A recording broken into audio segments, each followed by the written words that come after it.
Mm-mm. Hello? Oh, hey, how's it going? Pretty well. How about you? I'm doing good. Quick question. Do you prefer going by Yoshi Bro or Jeffrey? Either way is fine. It doesn't matter to me. Okay. I'll probably just go back and forth between both. Okay, no problem. Uh, how's your day been? It's been good, pretty chill. My girlfriend and I built Lego has been making like plant Lego sets, and we both built those and watched some Studio Ghibli and One Piece today. So it's pretty chill. Oh, awesome. Yeah. What movies from Studio Ghibli have you watched? We watched The Secrets of Arrietty today. I didn't realize I'd seen that one a long time ago, so it was nice rewatching that one again. Oh, gotcha. Yep, yep. That's pretty cool. How's your day been? Yeah, it's been okay. I had to work earlier today. Mm, What is it? Get up at when did I get up at like 7:30 to go in for work for just a couple hours because we only work part time. Well, till noon on Saturdays if we have a Saturday. okay. So yeah, not too much else besides that, and just getting things prepared um, around here for coaching. Nice. Nice, nice. So I think what I'm going to also do next is share my screen. Okay. So let's see All right, cool. I can see it. that. Okay. Like that. And there we go. All right. So, did you have like a particular thing that you wanted to start with? Let me pull up the doc here. Um, Okay. so the basic topics that you have for today is like how to make the most out of practice and like understanding what to practice, um, understanding risk reward of like positioning for yourself, Mm, putting not myself but putting yourself like in more advantageous positions, hmm knowing how to apply pressure, how much pressure to apply when you do apply it, and to when to actually play more defensive. Yep. Um, maybe with like understanding like the risk reward of positioning. I think that would be a good place to start. Okay. Um. So yeah, understanding the risk reward of positioning. So I guess first off, are we mainly just talking about like positioning just in like in neutral or just like anytime like so just give me like kind of like just one example as I kind of load these up here. Okay. So, um, when I was rewatching the VOD versus Indigo, I noticed game one, and I guess a good bit of game two. I want to say more so game one. I was just choosing a lot of interactions to fight back that were causing me to like. I was not in a very strong position to be fighting back. Like I was either getting juggled or like in the middle of like I was in my disadvantaged state and Okay. I was trying really hard to fight my way out of it, but he was doing a good job playing around the options I would choose, and I ended up like dying incredibly early for it. Okay. Okay. So I kind of see where you're going with it. So let's go into ranges. Let's see here. All right. So while I'm loading this up, question I have for you real quick is in terms of kind of like I guess positioning and things like that. Um, do you know like majority of the time like what is the number of like it basically a neutral, but it can extend a little bit. Like what are like the basic ranges that you can kind of fight in general, or like the number of them, like how many being Oh, that there are. um, I usually think of it around like 3 to 4. Okay. If you happen to have like a name for them, go ahead and list them too. Okay. There's one stage in particular that I think does a really good like job illustrating it. It's the one that uh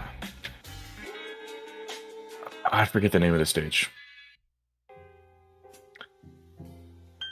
So if I pull up the stage in front of me, it'll help me visualize it. It's on Woohoo Island. If you put it on like Battlefield or FD mode, it has the stage segmented into 3 different circles. There's like the center of the stage, there's an outer circle, and like outside of the center, Mm-hmm. and I'd consider that like neutral. And then there's the red circle surrounding both of those two that I would consider like corner.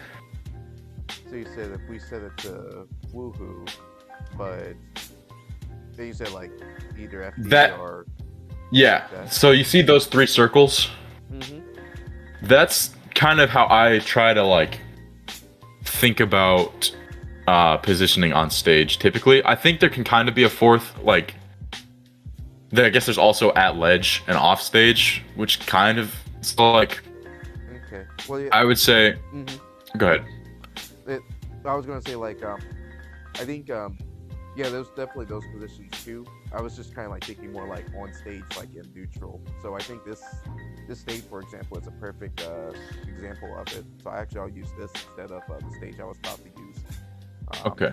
Which I like because that means that I can actually use the features of training mode in here. Oh, nice. Let's see here.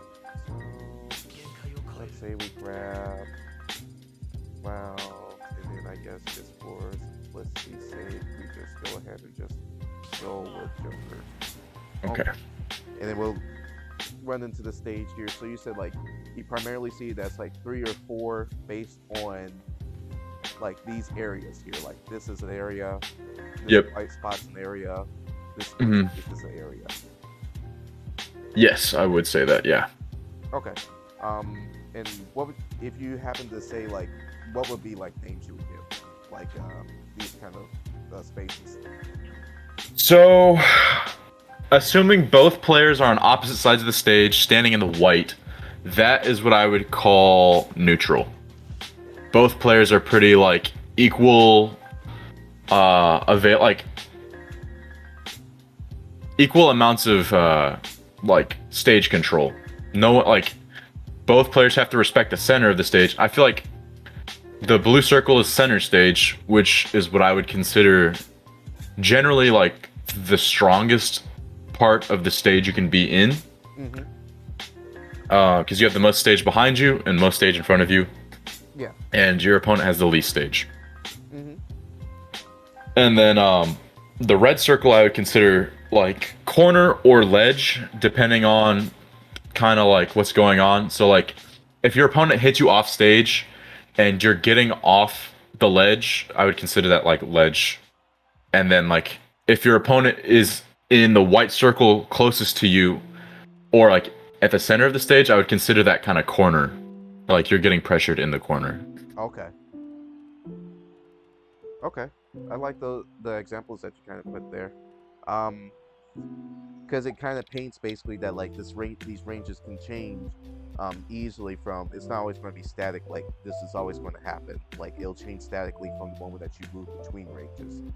Mm-hmm. The way so you have a good example of it that helps you visualize it. The way that I kind of look at these ranges because I agree with them is that this center when you have both characters in the ranges, for example, like this white area I would Mhm. say is kind of like most of neutral, and I would call this basically mid range, where basically you're respecting most of the options that someone is at, like can possibly do at these ranges. Um, blue would actually be what is it? Blue would actually be like when you're both here, like close range, like basically any attacks can actually hit each other. Mm-hmm. Like say I state this situation right now, Cloud F tilt, like being this close, like he'll actually be able to hit. Mm-hmm. And then like I can even go for like grabs like here, where it's like if I'm all the way over here, it takes me a while to go for the grab, and you can obviously react to them. Okay, yeah, I see what you're saying. And then the long range, that's why I basically call this red area. It's like where not much is happening unless you're certain characters, where you get where basically what's happening is that you're trying to actually set up for things, or you're just trying to actually space someone out with larger like disjoints. Like Samus, Min Min would probably be good characters for like this range. Hmm. Um, Now I will say one thing about your example, which I won't say that it's wrong, but Hmm. I will say one thing about it is this is a nice visualizer for it, but for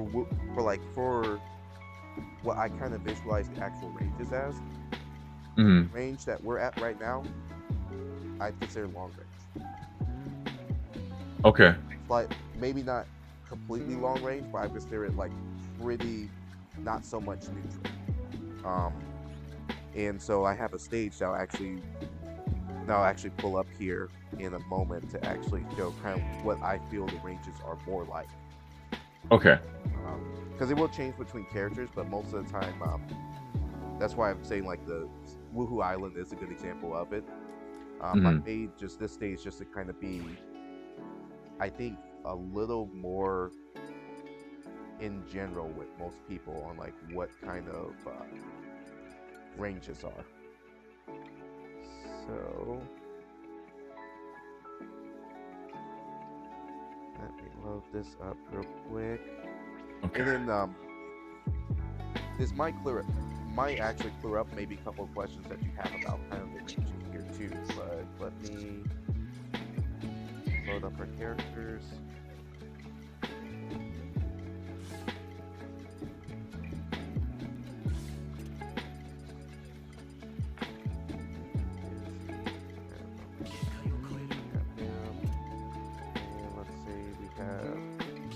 DLC number 2 because Plant was here first. That's Okay. true. All right. So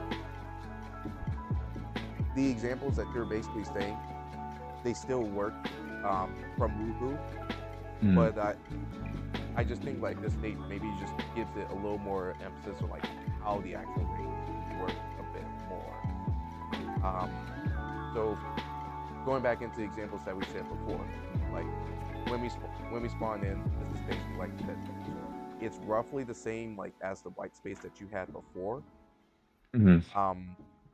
I think for me, at least on that stage, for some reason, to me, it felt like they were kind of either like the white space was either kind of felt like it was a little further back, kind of like this.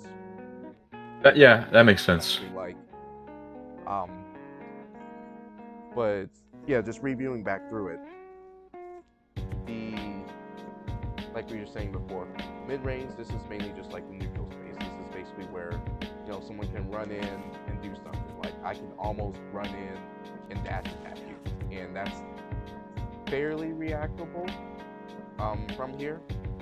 Hmm. But yeah, this is where most of the game is played in like the screen space for both characters, because that's basically the space where I can be able to run in, go for a dash attack, run in, or like jump in, maybe hit you with a back air, depending on like how far my character can go. But like that's like the farthest range for it, for like Cloud basically. Hmm. And it's also like it basically is like fighting. This is basically where most of the game happens for how certain characters want to actually do things. The blue space, if I re-explain it, is just like close up. Most characters who like combos, things of that nature, they'll want to actually try and get this space as much as possible. So they'll basically be fighting in mid range to get to this space. So like think Kazuya, Mario, lots of brawler characters, they'll be just trying to figure out a way to actually just put you in a slight disadvantage just so that way they can be able to get in. So like maybe Mario, for example, he would do like a back air into a grab because you can't contest it because he's got frame advantage on it, or it's harder to contest it because maybe you can hack, but now it's put you in a really bad situation where you have to guess, is he going to grab or is he going to either start a combo or it's basically a 50-50. If he's going to grab or if he's going to attack, that's going to send you in out of neutral, so that way he can start combos off of the attack. Okay, that makes sense. And then reset back into neutral. Then the red space, it's like I said, with that long range, it's kind of where Samus and Min would hang out, but this is mainly, they wouldn't stay. What they would be doing is they would basically just get in here to actually either charge up things or set up things, like Robin with Combs, Diddy Kong with Banana, and then they would enter back into mid-range with a stronger tool that forces you to come towards them. And then they will never really try to approach forward. They'll usually try to stand their ground, or they'll jump back if they think they can't stuff, or like run back if they think they can't stuff whatever approach is going to happen. That makes sense.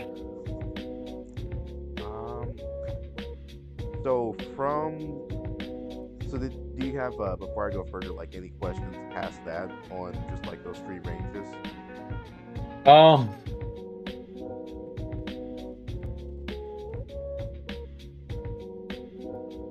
Not at the moment. I don't. Okay.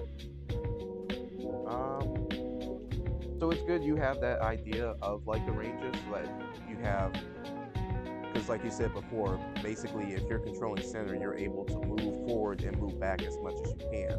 And if you put one, towards the ledge, like in the corner like this, you're freely able to move up and start pressuring them with attacks.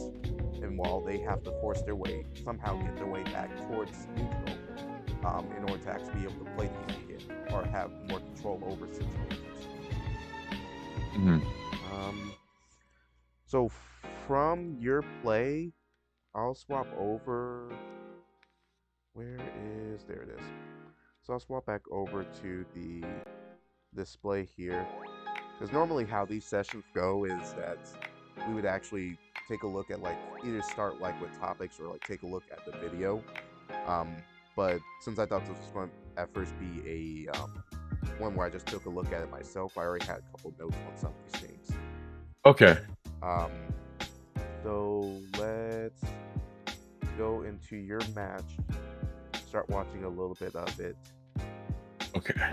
And then let me know if it seems a little choppy, because if so, you might have to just disconnect out of the video and then come back in, because I know that's usually fixes it. All right. It is slightly choppy, so I might try that real quick. Okay. Just so stop watching and then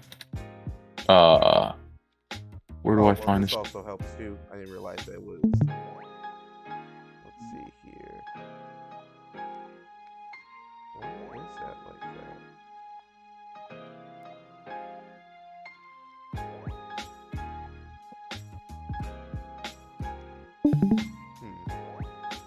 Because I have. Hold on, I'm going to refresh it too. Okay. Because I'm actually surprised that it's actually being that choppy playing as well, because it's usually quicker. Yeah, there it goes. Yeah, that looks a lot better now. Okay.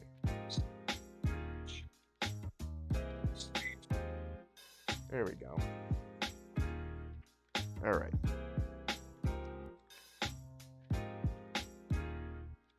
All right, so the big thing, it'll come up here pretty soon here. So yeah, just disregard this stock here. The big thing that I noticed about like your play, let's go for example here. So most times when you guys are in this situation, and this goes into what you might have mentioned before about like you'll try to get the hit as much as possible, is that when you are kind of like in, let's say the Pokeball, for example, is kind of mid-range. When you're kind of in the Pokeball, most of the time I feel like you said, you feel like you want to actually get the hit. When you're in that range, you are basically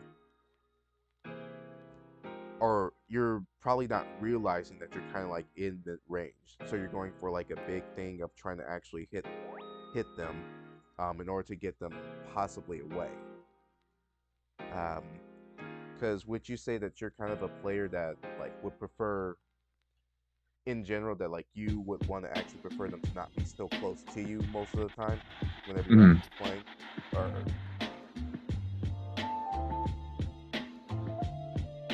well, I just was asking a question there. I was wondering Oh, whenever you play, how do you, how do you usually feel like whenever you have someone that's really up close next to I start to feel like definitely like yeah, can I want to get them off of me, or I want to try to see if I can um yeah, like fight my way to get like I feel like if I'm throwing out moves and threatening them for trying to get in at me, you? Mm-hmm. I can keep them away and try to typically like um reset the situation maybe, or like give myself more room to breathe and try to like get a more neutral interaction and start over and try to get to a more advantageous position. Mm-hmm. Yeah, I'm with you there. I agree. Um, that'd be better to actually push them away, as much as you can. So I understand the reasons for wanting to get the hits. Hmm. I think the your was it your not strategy, but like your I think it's like they say it would be tactics. The way that you go about trying to do it, I think you just put yourself at kind of big more risk. Because the For two sure. because the two ways that it happens is like whenever you are in that situation of oh I need to get them off me, you'll go for either full hop aerial over them and then try to come back down with that aerial. So kind of this example here. Hmm. Or the other one that's about to happen here is you'll go for like a panic situation where like you go for a spot dodge or you really just want them off you. So you'll go for down tilts. Hmm. Because that's basically that's basically your way of telling them that you want them off of you. You don't want them to, yeah, like right there, for example. You don't want him to approach anymore. So you clink there. This is an awkward situation for you. You don't Hmm. want to be in the situation. So you want to get them off as fast as you can. So your panic option is I'm going to down tilt him and then I'm going to try and juggle him after. I think that's how you get yourself put into like kind of bad situations is that you're you have the right mindset of it. I think the options that you're using to try and push people away aren't as safe as you're probably hoping them to be. Okay, I see what you're saying. Uh, so if we're thinking that that is the idea for why we're kind of maybe losing neutral or like not being able to get people off of us as well, what do you think are options that we could try in order to actually stop someone? Because the idea in those situations is that we just want to get we just want to get away from them as much as possible. So if using options that makes us like go really high in the air where they can react to us or moving forward isn't helping, what are some ideas you can kind of think of? I'm sorry, can you like run that by me one more time? Yeah. So we've tried like in these kind of like scramble situations, we tried jumping over and putting an aerial out, and those Hmm. they sometimes work, they sometimes don't, but more often than not, it pushes you in the corner or a bad situation. Hmm. Or in same thing, we're in these scramble situations, we go for a down tilt, which on paper looks fine, but if it whiffs or if they're jumping over us, again pushes us in the corner. Mm. Um, so what would be maybe safer things that we can do that maybe would either keep us in place or get us away from it? It could either be move like different moves or maybe different movement. So I would say it kind of depends on the goal. So like I guess the best option would probably be to like put myself in a more neutral position and maybe reset the situation instead of trying to fight back, Mm-hmm. which could look like dashing back or probably not rolling because rolling is reactable. Mm-hmm. Jumping away could also work. Typically, Yeah. just like going to the other side of the stage. Yeah. I like those ideas there. Dash back and jump aways. Those are two good ones, like in situations like that, Mhm. because like you're saying, it resets that situation. Because we're playing in kind of this range that you don't like too much, where like you're kind of like either up close next to each other, or you're kind of like in this situation where maybe you don't like playing scramble situations. So you can dash back and try to reset the situation, or you can jump back and try to reset the situation. Um, Mhm. and what's good about these is that if you choose like these options, you can do retreating options to make your retreats better. Like you're coming back into this situation, it can make them safer. So, Mhm. like for example, because um, for example, let's say you're in these situations and you don't want to be here, so you'll dash back. Well, what you can do is as you're dashing back, and you notice that they like to chase after, and sometimes you get caught, you can Mhm. dash back and immediately do F tilt. Or if you like jumping away, you could do jump back aerial to cover your Mhm. retreats. Because at worst, if they run in at the same timing, they're either going to get hit or they're going to be put in the shield. And then, now that they're in shield, you have advantage now because they have to find a way to get out of shield. And you basically Okay, almost face yourself around them, so that way you can start pressuring them. that makes sense. Um, so yeah, that what you describe is, I think, the best way. This slightly transitions over actually into defense, but this um, is the number one way to actually be very defensive, especially when you have an advantage. Is if you believe that you can move away from a situation and create a better one, just move away, and then try to actually cover yourself as you're moving away. Um, the next option after, well, what's another option that you can think of? Like, let's say you want to stand. Let's say, for example, we're in the corner, and basically Mhm. we are wanting to keep them there. We don't want to move back too far because, like you said before, like if we're like, say we're fighting for neutral or something like this, and you don't like this situation, you can jump back and this is fine. But Mhm. or like run back. But if we're in the corner and have them here, we can do this. But I feel pretty bad about giving them that much space and then jumping in, don't you? Yeah, because then, like, I had them in a really good position, and then I'm basically giving them back the stage for free, Yeah. which is not something I have to do, but I'm Mm-hmm. like choosing to give up that positioning. So, yeah. Yeah. So what's something that we can do to actually make sure that doesn't happen if we got him in good space? Um, I can. So, like with Cloud specifically, his back air is really safe and good for walling out opponents. I Mm-hmm. can use that to try to like threaten him for trying to like move forward and get more stage control. Yeah. I can neutral B, maybe not like mashing it over and over again because that's reactable, but Yeah. like throwing one out and seeing how they react is an option. Okay. Um, are there ways that I can? I like doing like those faint, uh, like backwards hops to threaten, like show my opponent I'm considering back airing, but not like just letting it rip right away because um it's just I feel like it's kind of intimidating to have a cloud jumping at you like that because you can expect a back air, but if you don't know when it's going to actually happen, it's kind of threatening.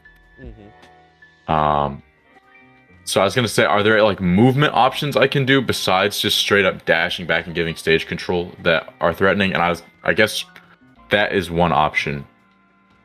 Um, Mm-hmm. Yeah. So what you're kind of describing there, we can hop into it real quick. Um, is feints.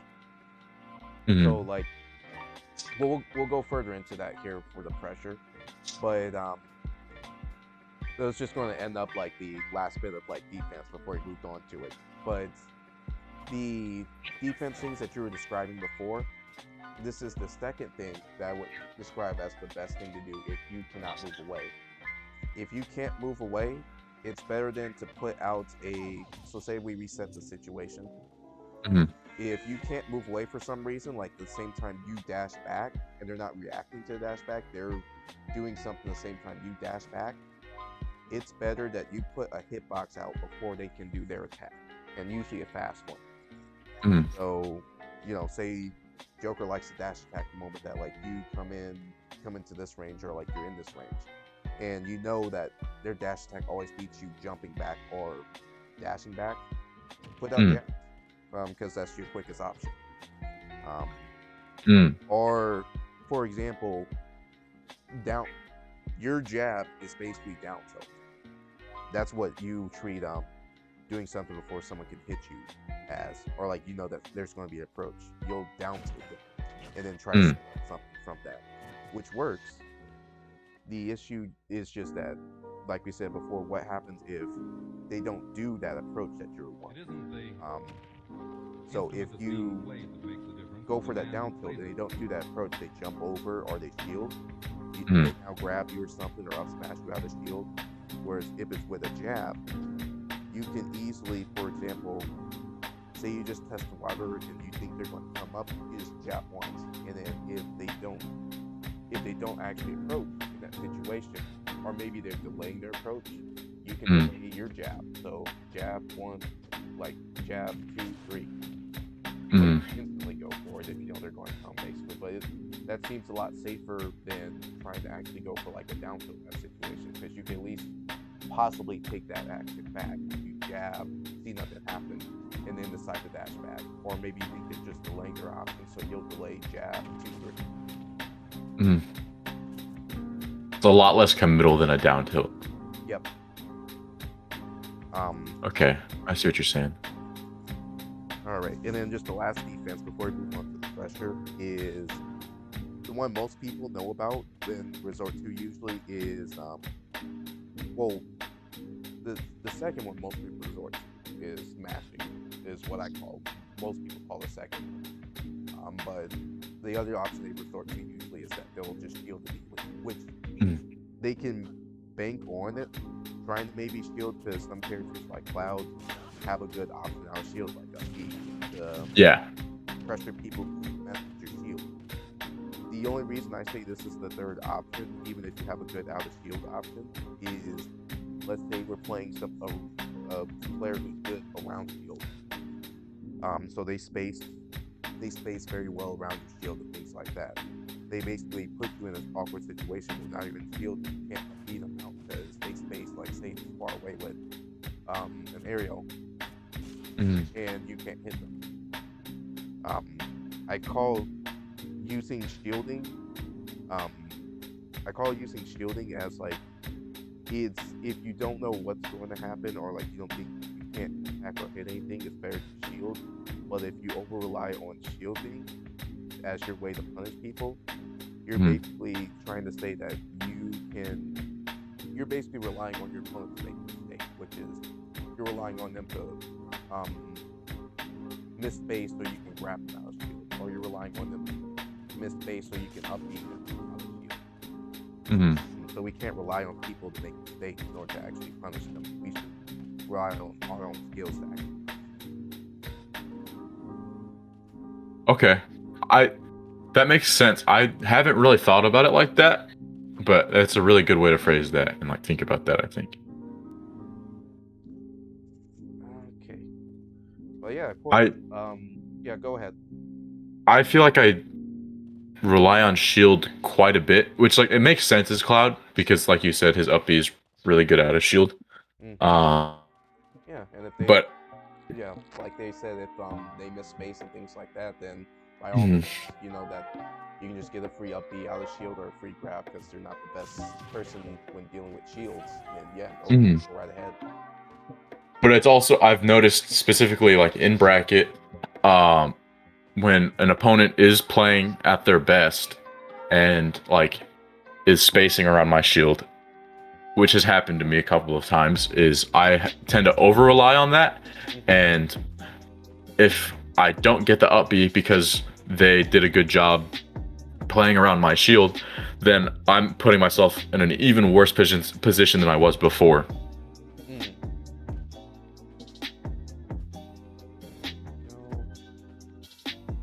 Alrighty. So before we move on for pressure, do you have any other questions about like defense? Then we'll probably revisit it, but like any questions that pop to mind, because I know your version of defense of what you probably was asking. Well, let me check that real quick before we move on. Okay. What it was that you asked about it. I think it was when to play defensive. So when to play defensive. I can pretty much sum that up pretty well. Easily the best times that you want to play defensive is just for two reasons. When you have to lead, like life percentage lead, or life or stop, or when you, let's say for example, or when you have someone in disadvantage. So back to this corner situation, or maybe you have them above you. Instead of like going crazy and trying to hit them, it's better to just like maintain this position. So maintaining advantage, so you can just get more free hits until eventually one of those free hits is going to either get the kill or it's going to actually put them in a situation where they have to recover a certain way. So you can cover that very specifically. So playing defensive when I have an advantage and my opponent has less advantage or is in disadvantage, and not overly committing and just trying to maintain that advantage, is typically the best time to play defensive. Yep.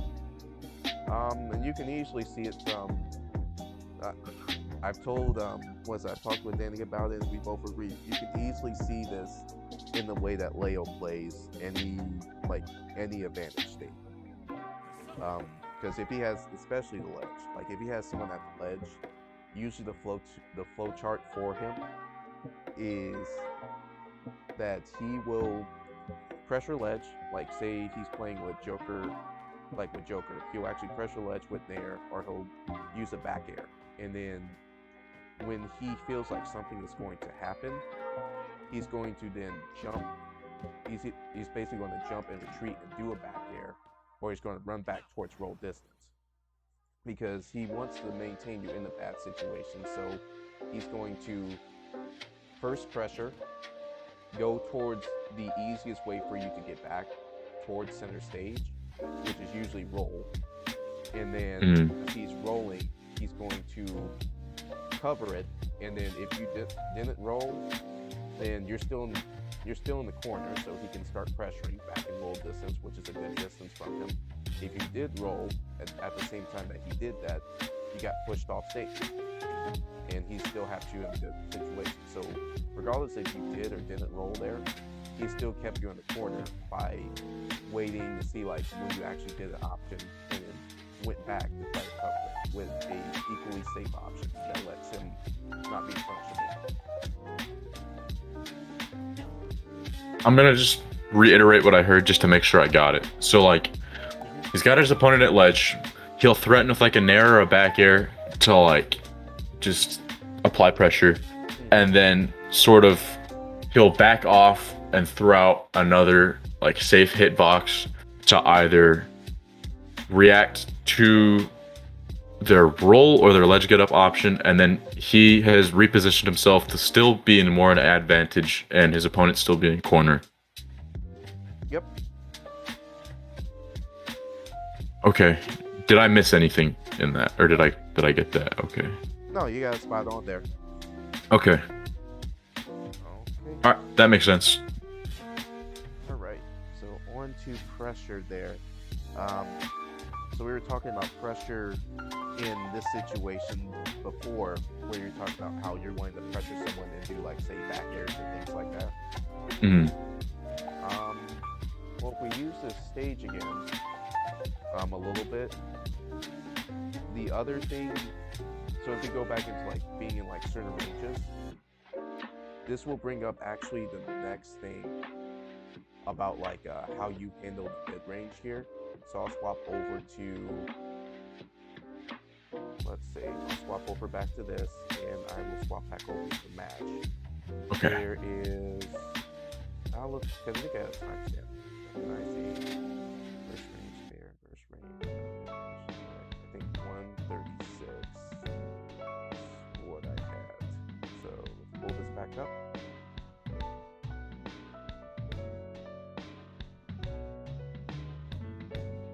So the other thing that I was going to talk about is like instead of like whenever you're in burst range, it's when, for example, you are, and then is it showing the YouTube video right now? Yeah, it is. I'm seeing it. Okay. So then the other thing is like when you are not in per se in that burst range. Let's say.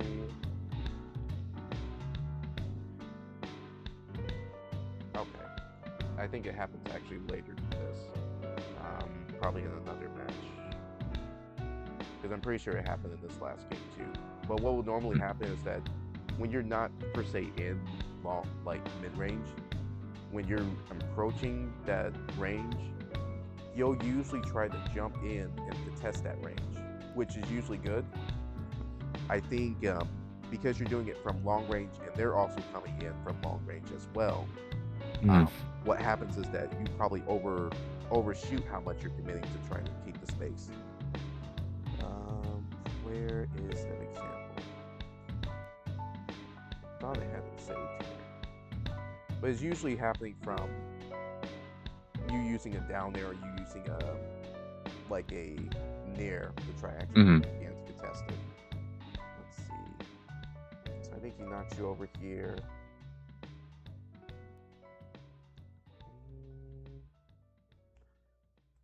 Well, actually, I probably can't find it until like after I re-look back at it. So I'll go back into the game here and I'll show it. Okay. So what'll happen is, say you're kind of like that you're in long range, but they're not quite yet.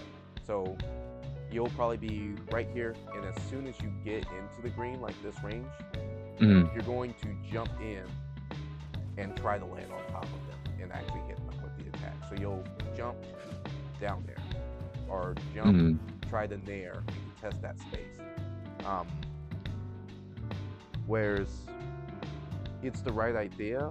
I think instead of doing it the moment that you get to this range, you should instead do it from long range instead, because like I said in the example I was trying to find, most of the time they would run.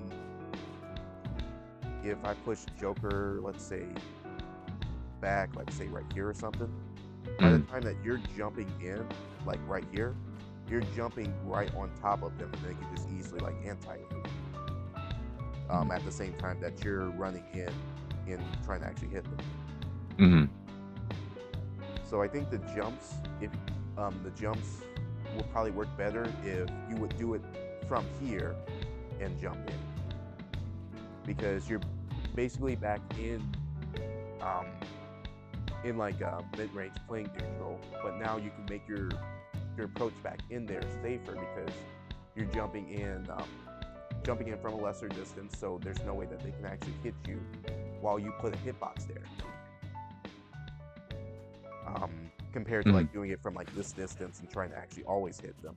It's better to just like make sure that you make yourself safe by coming into that distance from a farther range that they can't easily contest, even if they're already trying to move in towards you.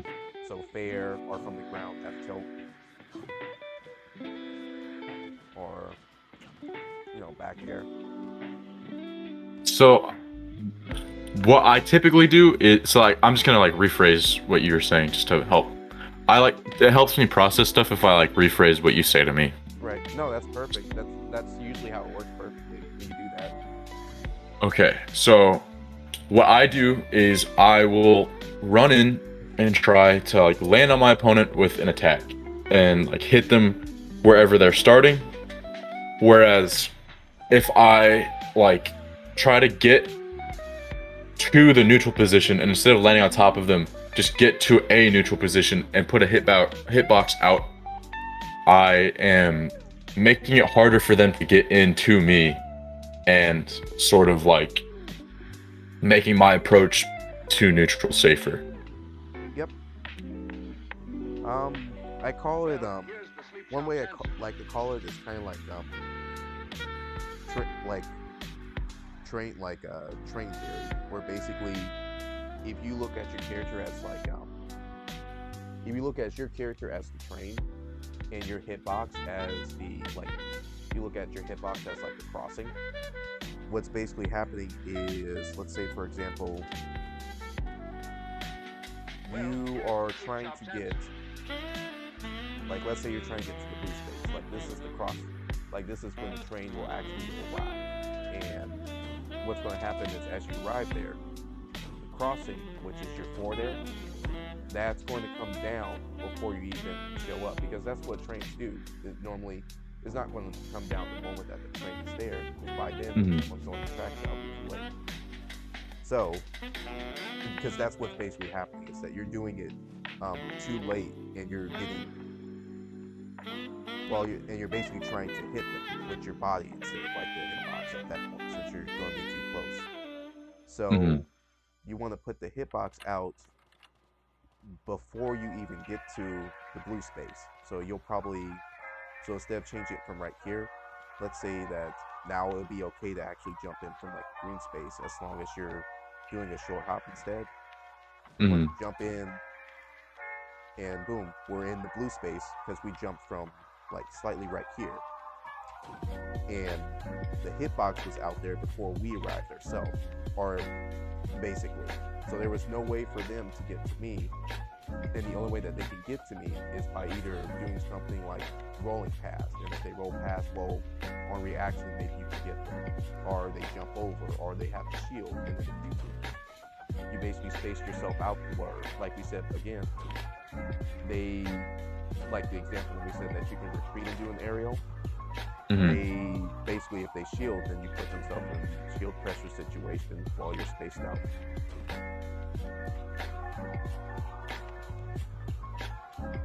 So, when is... I guess I'm struggling to see, like, when I should be doing that. Because, like, what if my opponent is sort of doing the same thing, like, has, like, the same idea of trying, like, we're both... I mean, I guess the goal is we are both trying to fight for that blue space.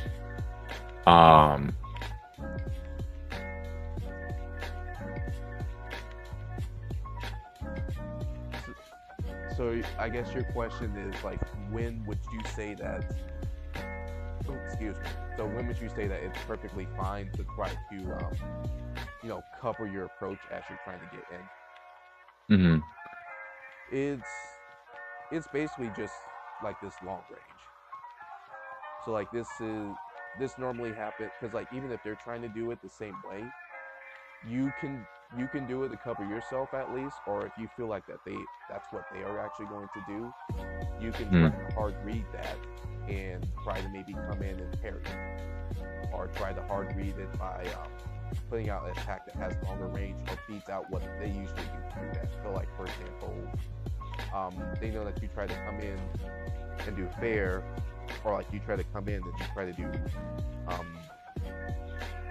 that down tilt's a perfect good example. Like you also do this with down tilt, I believe. Like you'll run in. That's what it was. It was the down tilt. I'm pretty sure. Let me. Yep, that was the one that I had a question about. It was the Greninja game. Here we go. Let me change this. And actually, I'll be right back. What is it you want, Barry? All right. What do you want? You want the moon? Just say the word and I'll throw a lasso around it and pull it down. Yeah.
All right, I'm back. Okay. Okay. So, alrighty. So I believe, let's see, you get back on stage. It's a little choppy here. So that's a perfect example here. So let's say, for example, let's say this platform is basically like you trying to come back into mid-range, or like come into burst range. That's why I also call like the mid-range, like the green space. Like underneath the platform? Yes. So Okay. the moment that you try to get there, you do a down tilt. Hmm. That would be a perfect example of, let's say, like in say like Indigo was on the ground when that happened. Hmm. It goes for the shield exactly like that. You would basically hard call out, like that's what you would do. Like if you're both going for that option, and you realize that that's what you both do when like you're running into that space from long range to contest that space. You would just hard call out whatever option that they use to do that. So if it's down tilt for you and he was on the ground, he hard called you out with shield and then he grabs you. Or if you're going to go for a very safe option, like, back air, for example, he's going to run in, and since he knows it's better timing, he can run in, parry it, and then he can be able to start his offense off of that. Okay. So that's how you would basically deal with that. It's like if you realize before them that you both try to actually contest that space, then you can do that. Or if you just have the better option, regardless that they're actually trying to contest the space, and you just keep doing your option over them, and then they'll eventually have to stop and try to get around it.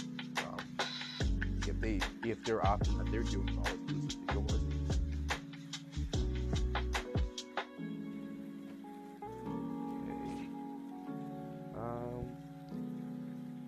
So why did we go on that? Okay, so it was basically to come back into the thing about pressure. I think that's why we had talked about it at first. So back on to talking about pressure here. Pressure, we were going about how, like, say you're going to decide to go for back air, or decide to not go for it. The thing that reason that like we had torn off from there about like going into it and coming in like with your aerial is that the reason that you want to actually fight at least get back into this range again, like I told you, is this range matters so much based on what your objective is. Like, for example, a character like Cloud, if we use these darker green spaces, Cloud will most of the time want you to be in this space. He won't want to be like completely up close, because besides a grab or jab, or even smash attacks or laggy, he usually doesn't get much out of this range. he prefers that he wants you to actually be in this darker green because it's going to be threatening for you with his aerials if he slightly just goes a little bit forward with them. So this green range, the thing with pressure and neutral most of the time is that you want to at least be in this green range to at least start green. Because what it's going to do is against a zoner, for example, like Samus or something like that, it means in this range they have to respect the fact that you can just dash in and immediately dash in. And it's going to be pretty hard for them to react to it. Besides, like, say, shielding or do an attack preempt. Or, let's see, or that you decide that, for example, you decide that you're going to dash attack, like you dash attack this time, you show them that, but let's say, for example, that you decide that you're going to show them, instead of a dash attack, you're going to dash slightly, then jump over maybe a ground option like that, or like full hop over it, like you were kind of doing before. So the first step, I think, with pressure is trying to get into this kind of range where like they have to respect a quick option from that will reach from there like pretty quickly. So dash attack from this range with just like slightly dashing is something that they have to actually be afraid of. Maybe a little closer for Cloud, but other characters, this range would be perfect that they have to actually respect them. And then because you have to respect that, then you can be able to start putting in more pressure from there, which goes into doing the back airs like so up close like this, and also doing deciding to add feints into it.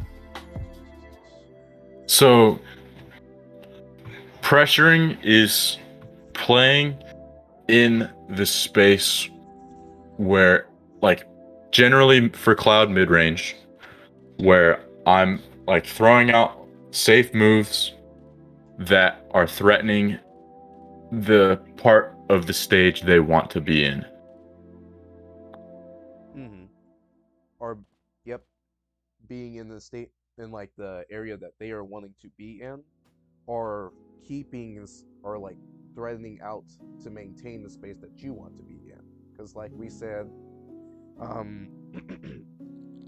say for Joker, for example, they play like that. They always want to keep you out, so you'll be pressuring to try and get into them, or the other way around, that they're actually trying to get in on you, so you don't want to approach them since they're doing it for you to get close to your attacks. So you'll just try to actually pressure to actually get them to. You'll be pressuring basically to actually make them expect a certain thing will happen each time. So if we always are going to be pressuring a certain way, whether it's to actually keep them at a certain distance or to actually get in on them, like doing back airs on top of them, what does the jumps that we were talking about add?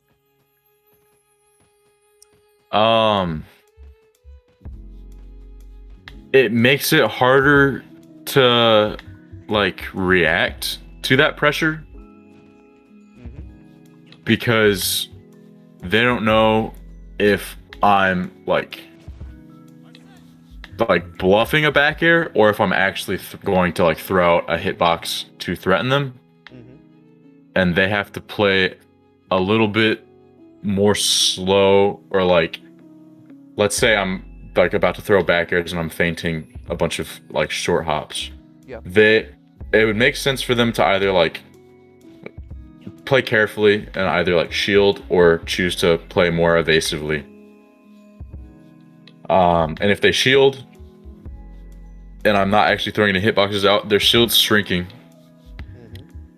And I can like threaten their shield even more by hitting their shield, or I can like grab them or shielding. I don't know if that's reading too much into it or if that's sort of the right idea. No, that's the perfect idea. Because if we just slightly refresh back into what is it, like that kind of range of like being afraid of something, like either dash attack or being up close like this. In Mm. order to pressure someone, you have to first show them what is it that they should be afraid of. So in this range, that's why most low level players I think will easily scare like some either.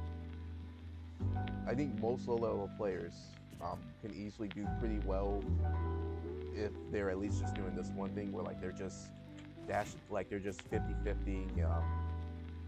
This is basically why I hate Falcon, because he can get, unless you are actually being very defensive, like understanding how to play like around these two options, someone can easily just play this feint game of they're going to run in dash attack at Falcon, or they're going to run in grab at Falcon.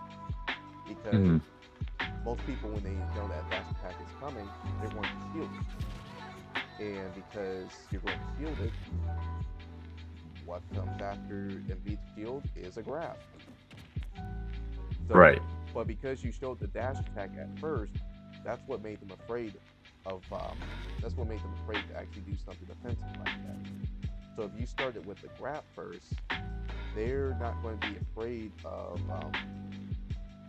or like, and you're always just showing grab. They're not going to be afraid of your dash attack because you've never showed them that you will dash attack them. Similar. Right. Similar to like if you're just jumping right here and you're expecting them to wait for you, like you're waiting for them to shield so you can grab them. You're not showing them back there, so if you just keep jumping here, you're going to realize, oh, they're trying to bait me to do something defensive. I'm going to jump in and attack them. So first step is always apply a certain pressure, like have an obvious pressure that you want them to actually be afraid of. The next thing with pressure is that you want to add, well, it can go in any order, but we went the route of like adding pressure and then adding a feint. So now they're afraid of back air, and now they're afraid that, okay, well, maybe he can just fake this back air.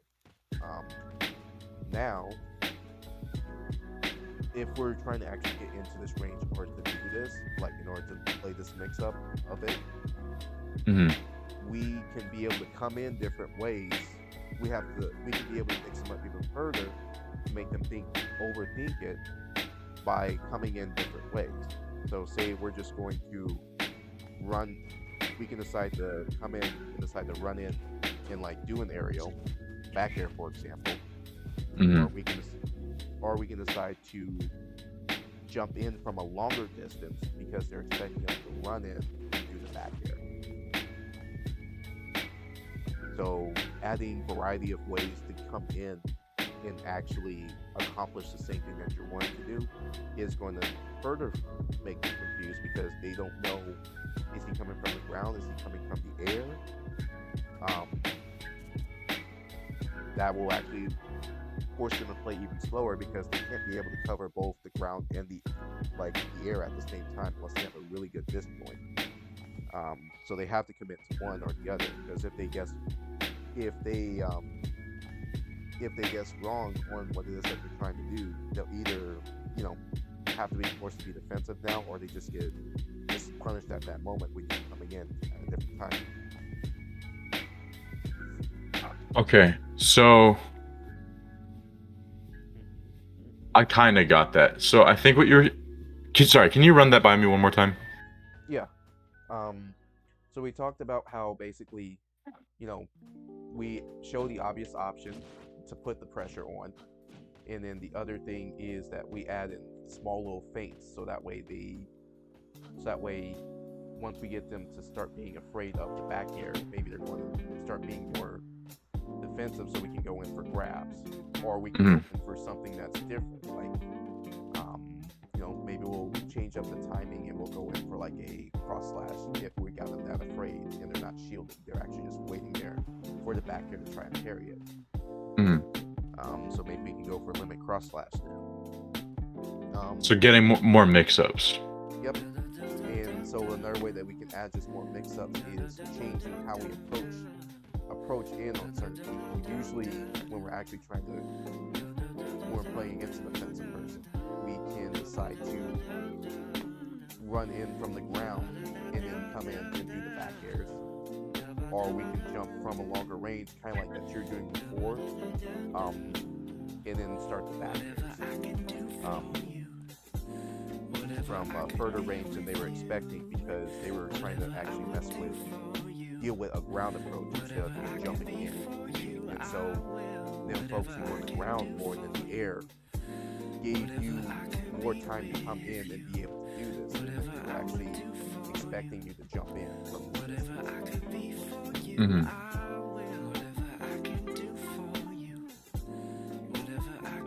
Okay, I think I got you then.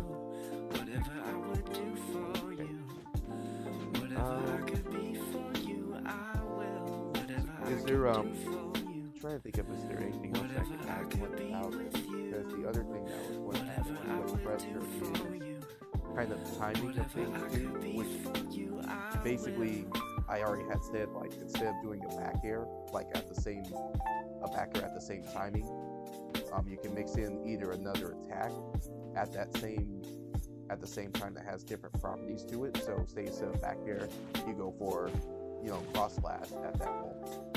Or maybe you still do your back air, but you just delay it a little bit more, because they release shield, because they try to release shield during the period, so you just delay it a little more, so that way you can actually hit them a little lower when they're about to release their shield. Okay.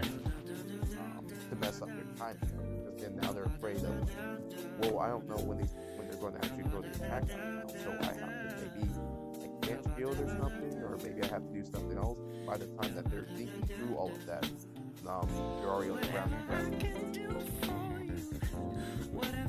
Okay. So mixing up the timing to just make it hard to predict and react to the pressure. Okay, I gotcha.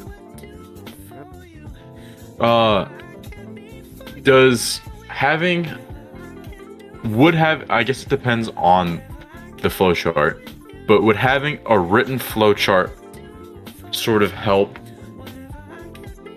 with understanding that, or like what my options are? I kind of feel like it would. If I had a flowchart I could look at of like. Well, you don't know the biggest smile that I have on my face right now, because you're getting everything. You're getting everything properly. Okay. Because that is exactly the biggest thing in order to help you really realize how to do pressure, is have a systemized pressure. Because Fox players, I'll go off of this stage so I can actually so that way we can just create an example of it. Okay. Because very aggressive characters with fast buttons, like Fox for example, they will do systemized pressures like this on people very easily. But let's see if we can maybe make one for Cloud that could be very simple. Let's say and then there's a video I can send about this too. It's kind of a Street Fighter example, but it's what I use to actually understand pressure really well. And I feel like it can easily be explained to the point where you can understand it regardless of which game you play. Okay. So let's say, for example,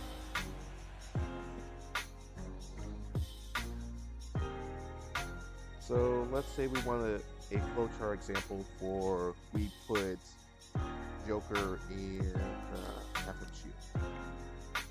I want to see what it actually has it set as. Okay, so he's set not to it. Okay. So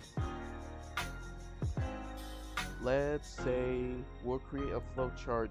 Well, first we'll create basic shield pressure flowchart, which I say the first thing is that you want to have a attack that you can use that is spaced out, which is Cloud's back air.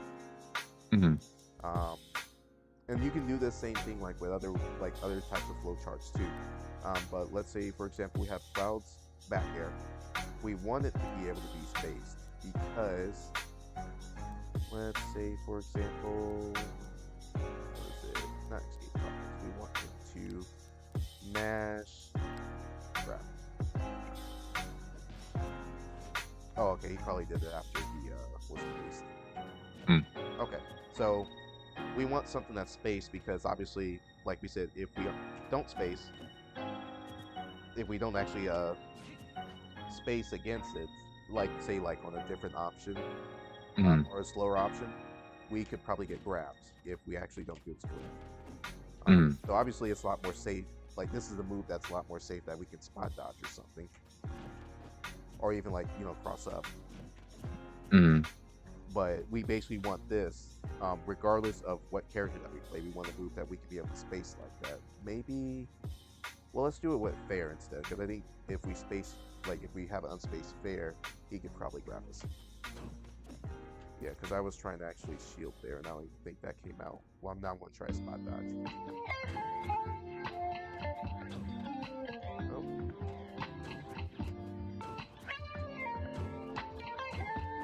Yeah, I tried the spot dodge, so he grabbed me for it. So let's do fair. So we have space fair. Oh, I know it. The offset. Oh. So, okay. So now we have this space option. We'll change it back to back here, but just to give that visualization that, this is a move that if we don't space it, we can grab it. But because we have the space, we can easily beat grab if that happens. So we're starting with this option that will be the easiest counter to us, which is a grab. So now we want to add more systemized pressure into it so that way we can be able to just easily not even think about it. So let's say we do forward air and we want to just punish, see if we can be able to punish grab and then maybe react to other things that we actually do. Now let's throw in some different options. So, well, let's first think of it. So if we space this out, what's something that maybe we can do that will be able to maybe hit him, keep us safe?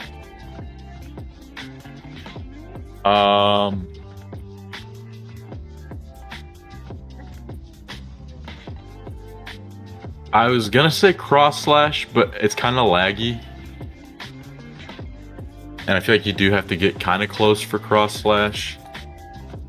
Also, it's kind of I'm gonna exit out of video and rejoin real quick because it's a little choppy. That's fine. Okay. Can you do that cross slash again? Yeah. Oh, I see what you mean by that now.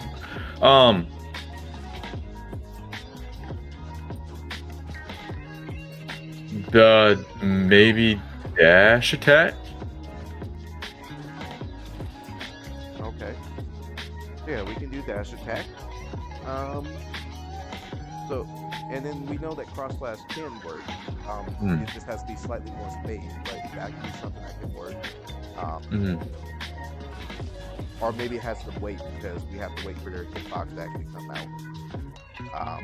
Or like their hand extend before you hit it. Like that, basically. Oh yeah. What's the other? So we'll run with those for a minute. So we'll do, Okay. let's say which one of the two would you say is a lot safer? Probably cross slash. Okay. Yeah, so Well, I don't know, because cross slash I have to be a little bit more precise with the timing, but dash attack I feel like I'm like repositioning while I'm doing a dash attack, which maybe might not be the best option. So I don't know. Yeah, so there's a lot to think about with it. From what I think of it, I think cross slash is safer because even if it doesn't hit, even if it doesn't, what is it? If it does not, what's the word? Even if it doesn't actually hit, what normally happens is it only does one slash unless it actually hits something. So sure, there is lag after, But that's a lot better if, let's say, for example, let's say we just add a couple other options in now. So now, say we add shield offsets. So say we do, what is it? 1 offset. So what happens is we'll hit the shield. They're not going to do anything. And so we'll do fair into dash attack. Oh, we got grab. Yep. So that's all fine because we can still learn from it. But with cross slash, if we did that, let's say we do that, we may be able to get away with, doing fair and just start mashing things. Because it hit the shield, and the first 2 hits will come out usually. I'm pretty sure that's how that.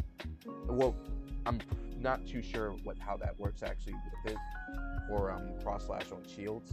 But at least you can be able to still apply pressure because you can at the very least get the first 2 hits. So if they try to do a delayed option out, you can be able to maybe call it out, or if you want to actually mix in doing something else, like. You can decide to do only the first hit. You saw that they went for a grab, then you go for your own grab instead, or your dash attack or something like that if it's laggy enough. Oh, that makes sense. Yeah, so like you were saying, in systemized pressure, if you just keep adding on like certain options that they're doing that they can do, it'll make you start to realize, okay, well, what is I like? You may like a certain thing until it can't cover certain options, so that way you can add more specific things that can happen. So now cross slash, we said cross slash is good whenever they are, for example, staying in place, so that way we can hit them. But what about if we add a different option that cross slash cannot cover? So let's say, for example, we add a roll backwards.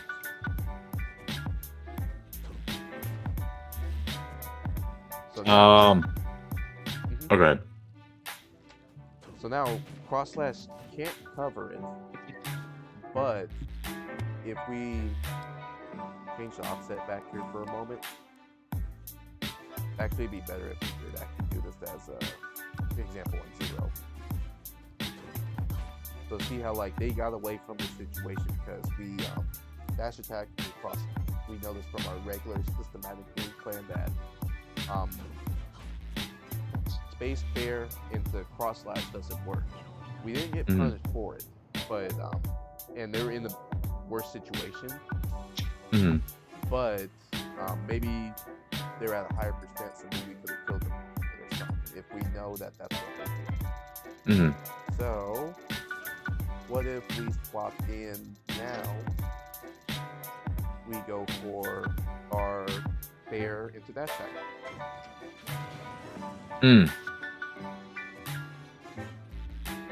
Yep.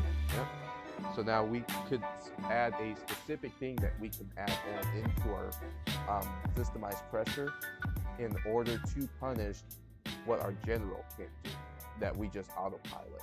So this is our general autopilot. Oh, they rolled away. Go for dash attack. And then just keep doing it until they show you something different. Based off that pressure. I see. So when I am pressuring them, I can have a basic response to, or a basic follow-up to the pressure based on however they initially first react to it. And if I keep doing that, I can do that until they show me something different, which I can then follow up with more effective response based on how they change up their response. Yep. And the more that you and the thing is, I actually just went through this with my students last week. No, it was this week. It was a read topic on it because what we Hmm. actually just described as systemized pressure is also the same thing as a game plan. Because that's all what game plans are, is taking a general strong thing and building a systemized pressure around it in order to actually find out what are specific things that the opponent can do to escape it. It won't Hmm. always be that it won't always be like that they'll punish you for it. It's just why your specific game plan didn't fall through completely. Like why didn't cross slash completely hit them? Oh, it's because they rolled away. Or why didn't cross slash hit them? Oh, it's because I misspaced, or so they grabbed me. Or oh, it's because um, they have a attack they can do out of shield before I can do cross slash. So I can't. So I have to change this specific thing until they change up what they're going to do. Hmm.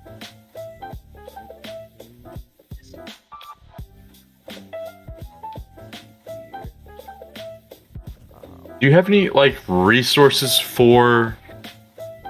So like when it comes to making a game plan, I have heard a lot of people say it's really helpful to have like to take time to actually write out a game plan physically. Mm-hmm. Um, but I've tried to like sit down and actually write out what my game plan is for Snake at least, and I've struggled with that just because um, I guess I didn't have like I feel like a guideline for like if I almost had like a worksheet of what I need to like fill out for my game plan, that would be a lot easier because I struggle to know like the things I should be like writing out. I don't know if that makes sense. Oh no! I literally made a worksheet for my students. I can Oh, literally send it to you. that would be awesome. I'd appreciate that. Yep. I just have to retweak one thing, but I literally made a um a worksheet. It's a simple one that explains basically what it is, and then I can give you more details about it. But how you make a game plan is just like how we did with here. Is you take used to say it's one dominant thing, I but instead I changed it to what is one move that you hear people complain about and think is broken, and will hate you if you keep spamming it. Hmm. So for Cloud, it's his air, Back air. specifically back air. Yeah. So for example, like we were going before, we were just using the example of Bear. Then see how we made a systemized pressure based off of just using his forward air, and that's not even his best aerial in most people's eyes. It's his back air. Hmm. Which because that's even more safer than fair, and we can even space it more and spot dodge before they can even grab us. Hmm. So imagine what we could do if we use back air instead. So that's what you do. You tell yourself, and this is what's on the sheet, I am going to body my opponent by either doing two things: moving a certain way, which is either staying in place, moving forward, or moving back, and then inserting your broken move.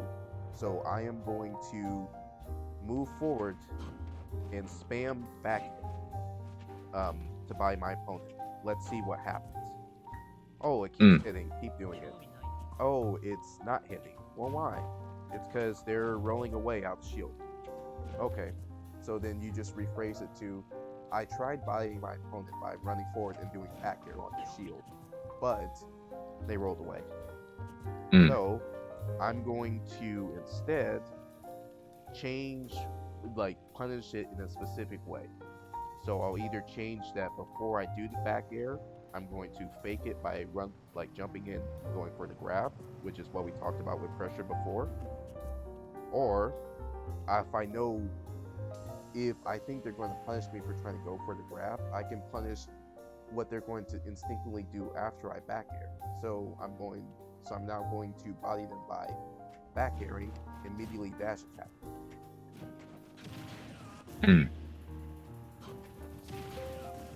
And that's just basically it. You take Okay. one broken move. You think about what you can do. What are all the things that they can do in certain situations to actually get around it? So if it's a neutral, and so like you play until like you get into this range and just start spamming it. Mm. See how it is. Like you just spam it and you just see what can you do about it basically. Oh, they're punishing me as I'm rising up and doing the back air. Okay, so maybe I can't rise up, so I need to stay on the ground after this next back air and do a grounded option. Or I need to, if I can't punish the grounded option, I need to shield or run away. Mm-hmm. Okay. I understand that. Let me get back into the speak here so I can answer a couple those other questions that you had here. I think the most side practice, we still need to answer that. Mm. I feel like we talked about the risk reward of positioning, but if you need me to clarify something more, I can. Same thing with putting yourself in more advantageous positions.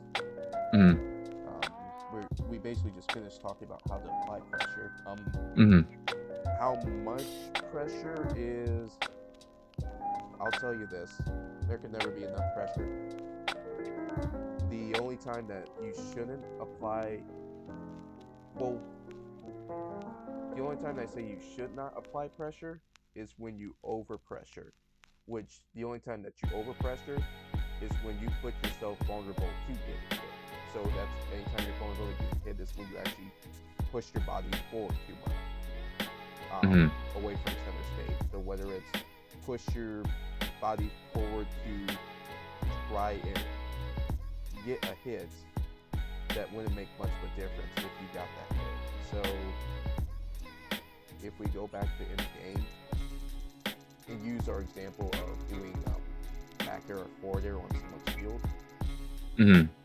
Let's say for example, so we still have him rolling back. He's going to meet his shield after.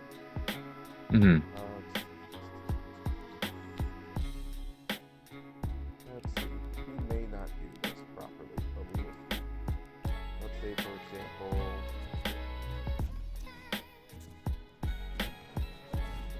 oh, he did it perfectly. Good. So that's the example of, let's say for example, you have to read. This happens often. You have to read on like an aggressive option that they do, or like what they'll do after. So instead of, because like we know in this sequence, if they roll away, they're going to immediately shield. So if we know for some reason that we are too late on, if we are unsure that we're going to be too late on the punish, most people are going to say, no, I'm not too late, I'm too good of a player. So they're going to just immediately still go for their punish, and then they're going to get punished by like getting grabbed out shooting. Right. Whereas in that situation, instead of doing that, if you recognize that you're too late to actually get this punish, which this punish doesn't, like, getting this dash attack is good, but at the same time, they're not going to die off of it. It's better to just reposition yourself and get another punish on reaction when you realize that you can't get your dash attack that you're trying to get before.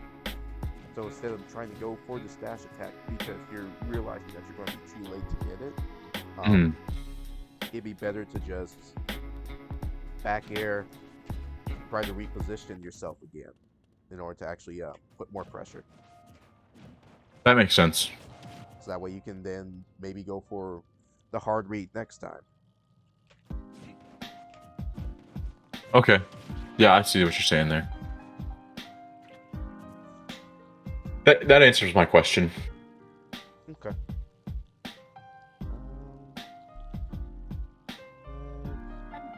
There, let's swap that over, is knowing how to apply pressure, how much pressure, when to play defensively. There's the last question then, is how to make the most out of practice from the beginning. So, what do you think is, efficient way to practice? Like, what what do you think most that you need to actually do in order to actually get better? Like, what do you need to practice, or how often do you that people need to practice in general, just like for anyone, not you. Looking at specifically, it's really helpful to have VODs to like look back on, but looking at sets, analyzing the set and seeing, like, looking at your own decision making and your opponent's decision making and trying to understand, like, okay, I did this option and it either worked out, or I did this option and I got punished for it. Why did I get punished for it, and what can I do to either not get punished for that, or what can I do instead of that option I got punished for? Mm-hmm. Looking at decision making, evaluating it. So this could be on both sides. Yeah, like why I got hit, what could I do differently, as examples of what you're saying there. Um, okay, so looking at VODs as like efficient practice. Do you have any other examples you could think of, or?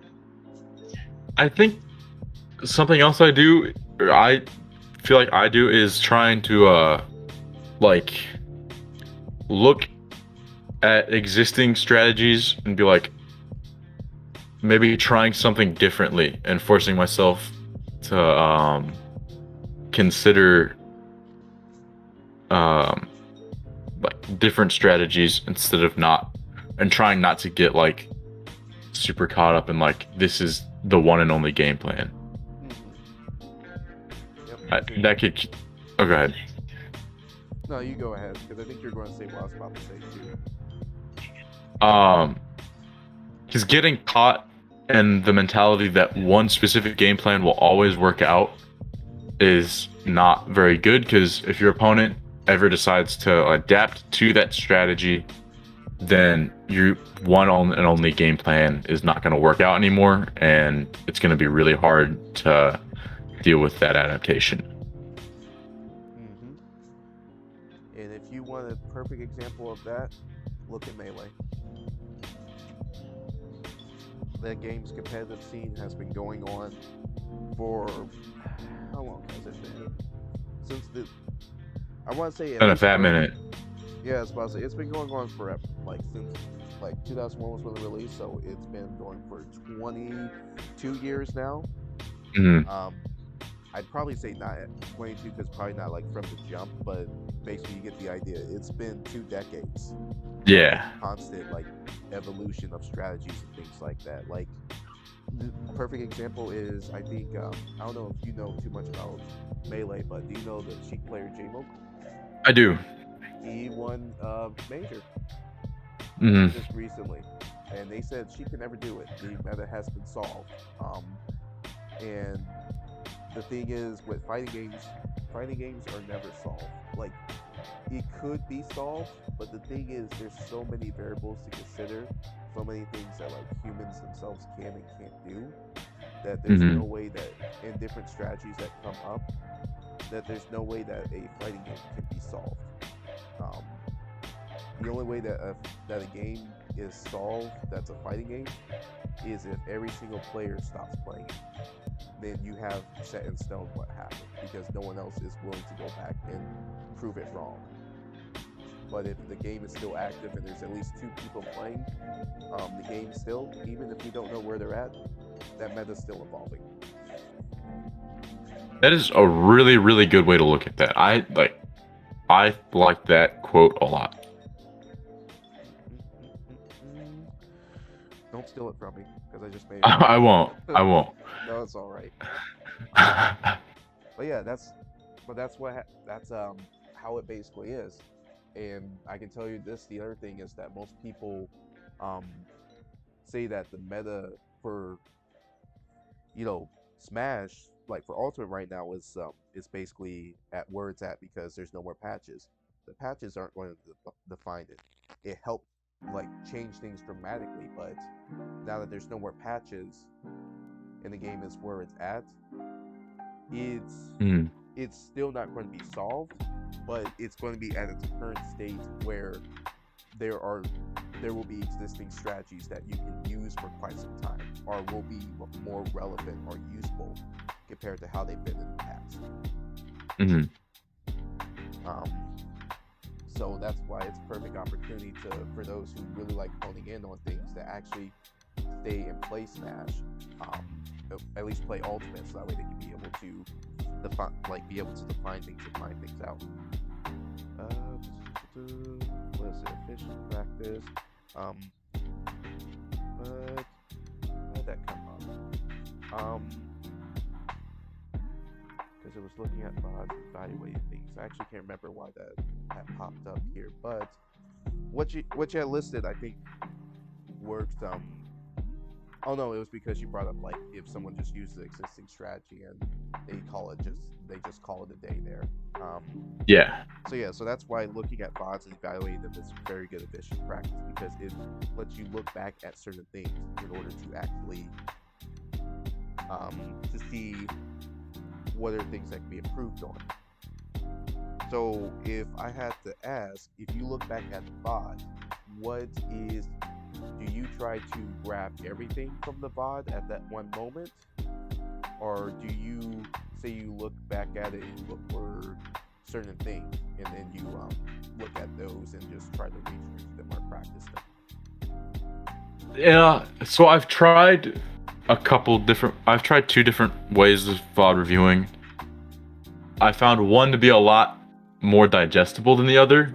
Yeah. The first method is like just watch through the whole VOD and try to take like a bunch of notes on different things I can improve, and then going into like quick play and trying to work on those specific notes that I've taken.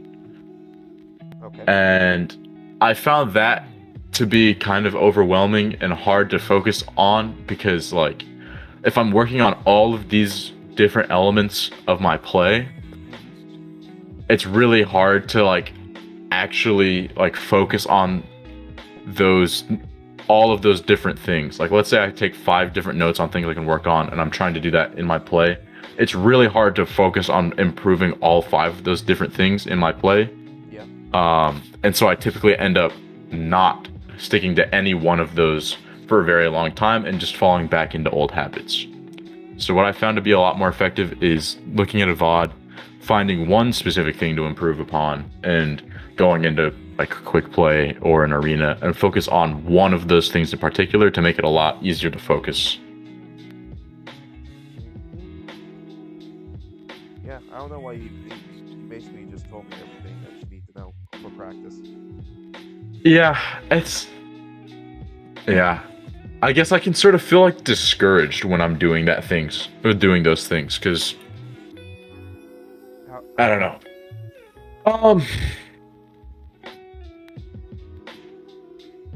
I like feel like I know what to do, but it's hard for me to stick with the things even if I know what it is.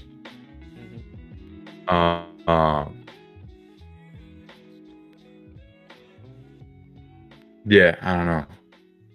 I can kind of have an idea of it, because I've struggled with it a little bit, even after what I had suggested. So I had to rephrase how I told people this. Mhm.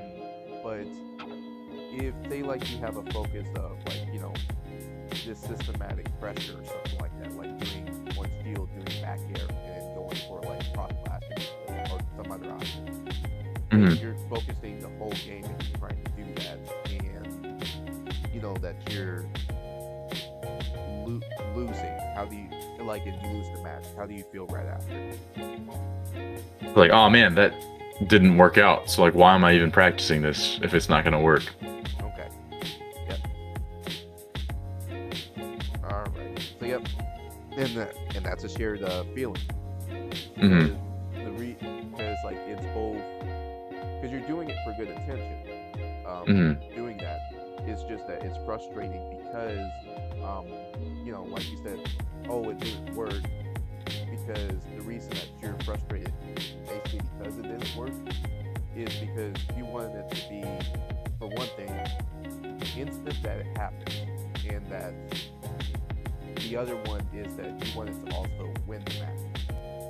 So you're in kind of a mindset of you're wanting to play to, even though you're thinking you're playing to actually improve and learn, you're still in the mindset of playing to win.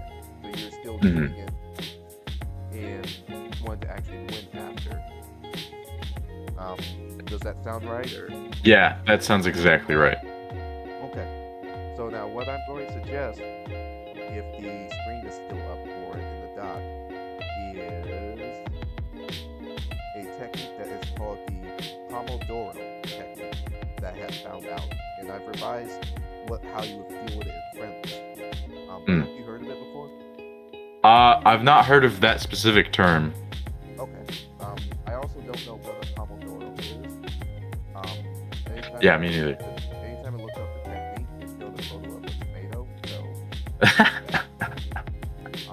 but basically, all Pomodoro is that it's running through small time periods of deliberate practice with small breaks in between. So, and that's your kind of like thing there. It makes learning easier because it's easier to digest things as small chunks of info compared to large info. So that example there is your example about doing VOD review and focus on 5 things into quick play. Is that's too much. So instead we should do one thing and focus on that, because you'll learn more and be able to easily remember much more if you're doing focusing on that one thing.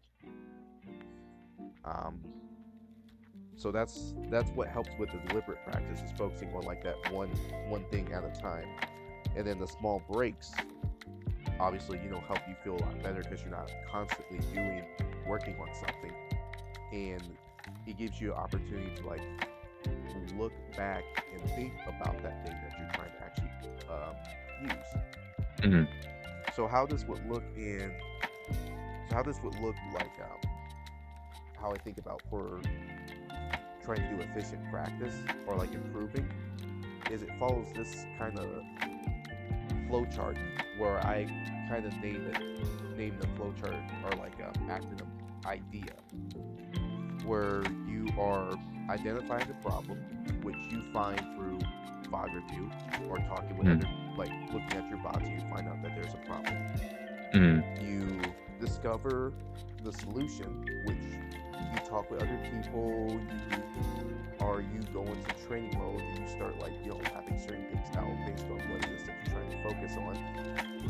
You exercise or experiment with the solution, so that's when you're playing friendlies or you're going into quick play. And then the last one is you analyze it. You basically go back and you see like how well it's working, and if you need to change something else, and repeat the process either from idea or from developing. Okay. So, and I'll have this written down later too. But where your most of your issues are is that it's not so much to develop, because develop is also can be training modes. It's usually in the exercising the solution, because like we said, you're more focused on playing to win than you are trying to actually play to improve or learn. So what will help with that is what I call, well, do you have a certain RPG or do you have like a certain game that you like to play? I've been playing Final Fantasy VII Remake. Perfect. All right, and it's RPG, because what is very popular with RPGs, what is something that people do when they play RPGs is they go into things besides the main quest, right? Yes. Yes, because lots of RPGs have lots of side quests in them. them. Or you'll do those, and then you go back to the main story, and then the boss looks at you and he says, "You're kind of over leveled. Can you please take that stuff back?" Yeah. So that's basically how you should look at it, is that when you're in friendly, you should, based on your goal, you should try to accomplish doing your certain thing that you're trying to learn, but instead of just spamming it over, like you can do it this way of spamming it over and over, but as you noticed before, it was frustrating because like you're not really trying to focus on like what was good about it, you're just spam it and make it work in the system. You're not trying to do too much attention to why it didn't work. So make it just like just a side quest, like, and like limit how many times that you need to do it. Like, for example, when you have someone that shields and you're trying to press them, just try to do that systemized pressure that we talked about before, where like you'll back air them or forward air them, and then you'll go into side B and just do that one part and say like you'll only, okay, this game I'm only going to do it one time, and then after that try and win the match.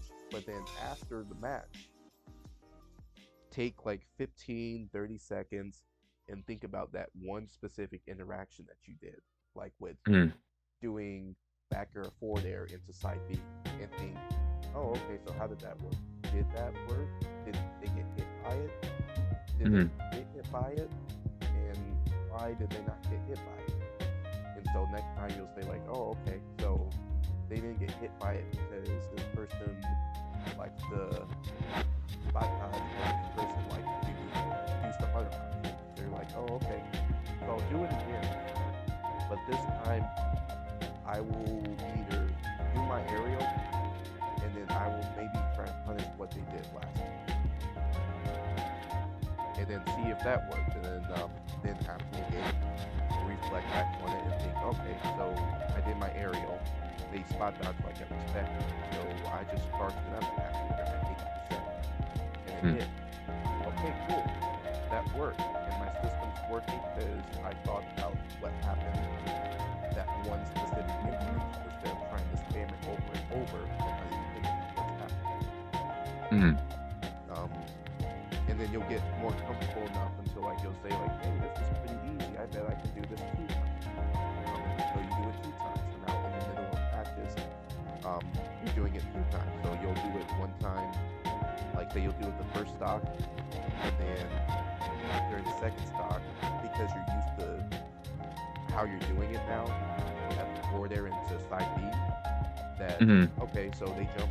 It's like the first time you realize it's like, oh, okay, so first time I did this, jump. I mean, there's side B, they jump like the side B barely hit.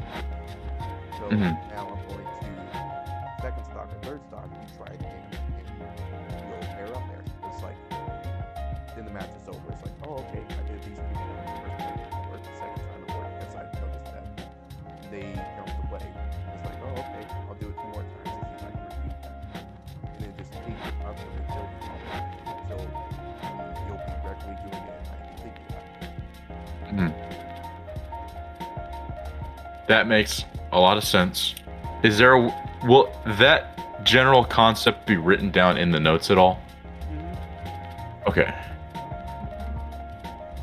That definitely makes a lot of sense. So now I have another question for you here.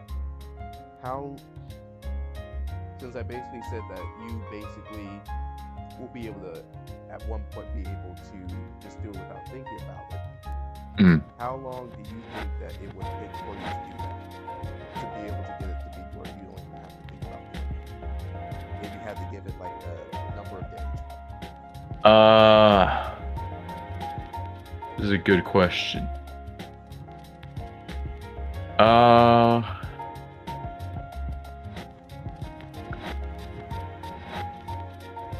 I feel like it might take over a week minimum. Maybe longer. I'm not sure. I don't know if there's like a right answer to that, or if that's just like a general question for me specifically. There's not really a right answer. Most scientists, because this is also like a proven thing for like in order to break habits and things of that nature. Mhm. Most scientists believe that in order to break a habit and then start forming a new one, you would need 21 consecutive days of doing what it is that you're wanting to do. So Mhm. if you're wanting to actually practice doing like back air, like that systemized pressure, or you refine that systemized pressure Mhm. in 21 days, by roughly around the 21st day, you should be able to start doing it without thinking about it. Mhm. Mhm. However, there's different factors that can change that. For example, how often that you do practice it, because the same thing can be said like, I don't know if you've heard the quote, um, you're you're never afraid of someone who's mastered 1,000 blades, but you're afraid of someone who's practiced one blade 1,000 times. Yeah, I've heard that before. Yep. So that's a similar thing too. So within those 21 days, let's say for example, you reached 1,000. So like let's say if it was quantitative, like you practice it 1,000 times. Mhm. But so let's say within you don't do it within the week, but like each day you get what is it? Like you get 100 reps in. So Mhm. I like you start from Sunday to Saturday. That's 700 reps that day, or like that week. So Mhm. by Sunday, Monday, by Tuesday, you get all your full reps in. So by Wednesday, if that's how it technically works, you would master it within 10 days. And then I see what you. yeah, it all just depends on like how often that you practice it, how much that you think about it, how much that you actually are willing to like change things when it happens. Mhm. Instead of like you're saying being stagnant and thinking that oh the way that sounds works. That makes sense. Mm. So yeah, I'll definitely add that into the doc so that way um, we'll have that for you to look at too. Okay.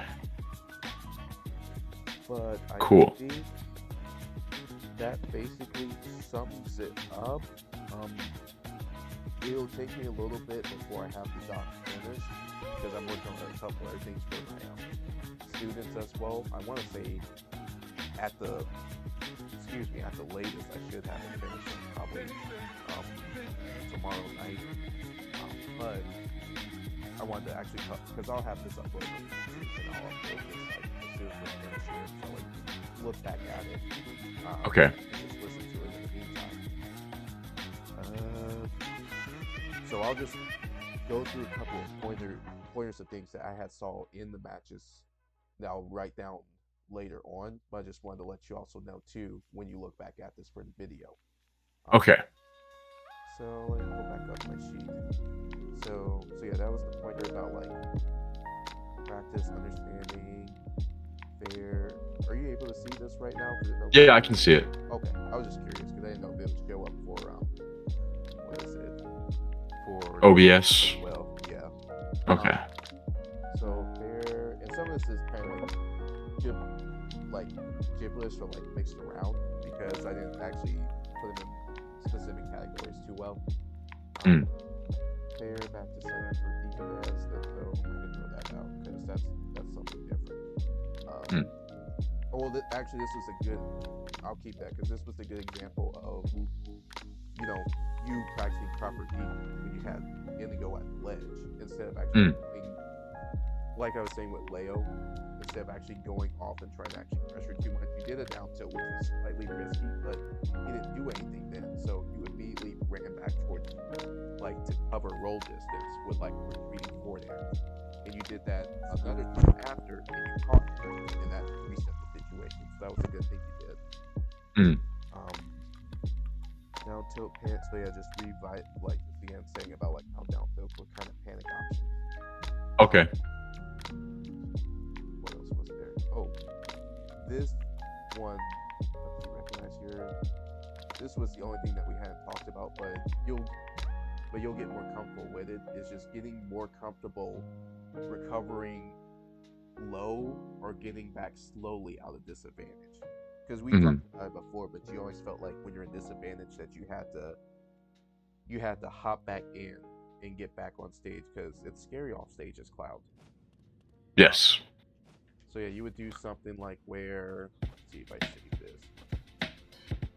You would do something like get back on stage, do dare, like right here, or you get back on Hmm. stage and air dodge, and you would often get killed for doing things like this back on stage. Hmm. Um, so and you never had to deal with this as obviously, aside from cheating. Yeah, I'm blessed. Yes. So some things you'll just get more naturally when you actually play it. Cloud is just a little more comfortable um, snapping to ledge from below. The other thing, but the other things that are probably not as obvious is mixing up, deciding to go towards stage, back, and then going low. Um, doing neutral beams, which I saw you do a little bit of too, on the low, or Mm. hanging. I'll do it. I'll do it closer because like the camera section's more out. The other thing is doing kind of like jumps like this from this distance. Mm.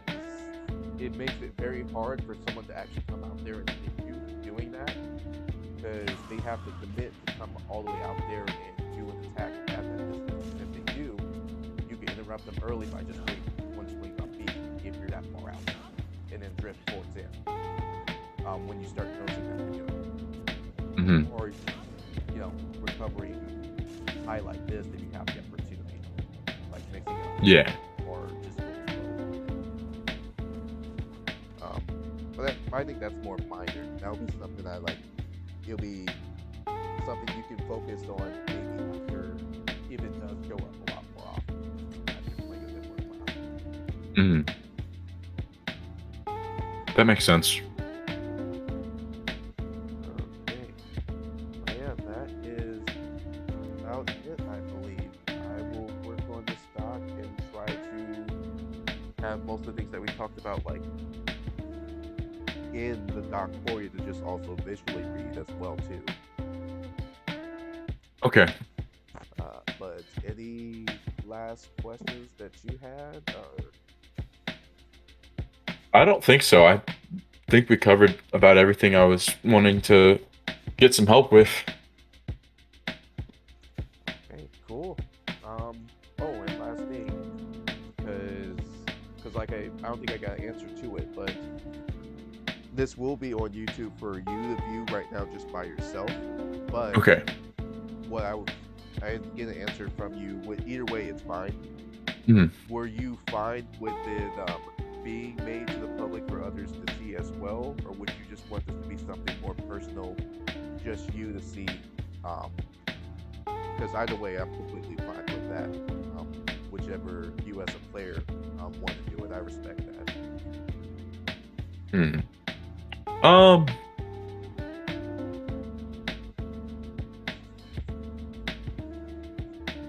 Is it okay if I get back to you on that tomorrow? Yeah, that's no problem. And Okay. and even if, let's say, for example, that one time you say like, "Oh, I'm perfectly fine with it," but then sometime down the line, you're like, "Hey, I'm not cool with this. Do you mind actually making it private?"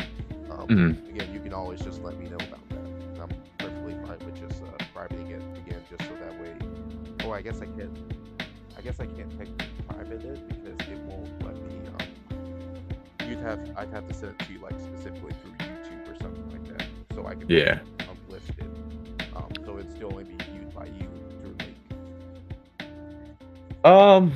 Um, so Do you yeah, like plan on using it to like promote your coaching at all if you do make it public, or is it just going to be on your channel for people to like look through and find if they want? it's usually just that. Like I already have other examples that are on YouTube as well too of like Discord sessions. Okay. Because that's basically. I don't have a problem with you making it public. You can go for that. Okay. And yeah, like I said, if you later down the line, like you don't feel comfortable with that because it's something you're specifically practicing to play against someone else, then yeah, we can just make it unlisted and maybe just link for you only. All right, sounds good. Oh, and can you send me that Street Fighter video that you mentioned, and that worksheet? Those are the only two things I had questions about. If you could send me those as well.